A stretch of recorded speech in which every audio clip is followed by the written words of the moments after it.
Hello.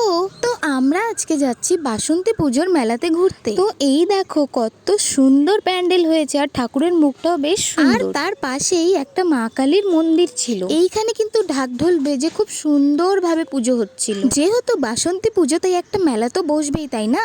তো এইখানেও একটা ছোট মোটো মেলা বসেছিল, যেখানে ছিল বাচ্চাদের খেলনার জিনিস, বেলুন, আরো অনেক কিছু। তারপর আমি আর মিষ্টু মিলে চলে যাই একটা ক্যাফে। এই সুন্দর ক্যাফেতে এসে বসে গেছি। শুধু আসলেই তো হবে না, কিছু তো অর্ডার দিতে হবে। তো চলো চলো আমরা কিছু খাবার অর্ডার দিয়ে দিই। তো আমরা খাবার অর্ডার দিয়ে দিয়েছি, আর এখানে আমরা দুজনেই ওয়েট করছি আর গল্প করছি। ততক্ষণ তোমরা একটু ক্যাফের ডেকোরেশনটা সুন্দরভাবে দেখে নাও।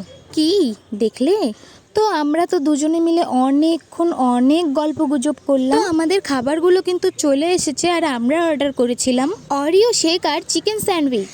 আচ্ছা, তোমরা কে কে বাসন্তী পুজোর মেলাতে গিয়েছো একটু জানাও তো। এখন আমরা খাওয়া শুরু করে দিয়েছি। তো আমরা ততক্ষণ খাই, আর তোমরা কিন্তু আমার চ্যানেলে অনেক অনেক ভিডিও আছে, তোমরা কিন্তু গিয়ে দেখে আসতে পারো। ভিডিও যখন এতটা দেখেই নিয়েছো, তো আমার ভিডিওতে একটা লাইক আর কমেন্ট করে দিও, আর যারা নতুন আছে একটা সাবস্ক্রাইব করে দিও। তো খাওয়া দাওয়া শেষ, এবার দুজনে মিলে চলে গেলাম আবার সেই বাসন্তী পুজোর মেলার সামনে। এইখান থেকে জিলেপি নিয়ে সোজা বাড়ি। আর দেখো এখানে কি সুন্দর গরম গরম জিলেপি ভাজা হচ্ছে। অনেক তো এগুলো দেখে নিয়েছো, এবার তোমরা মায়ের আরতি দেখে নাও।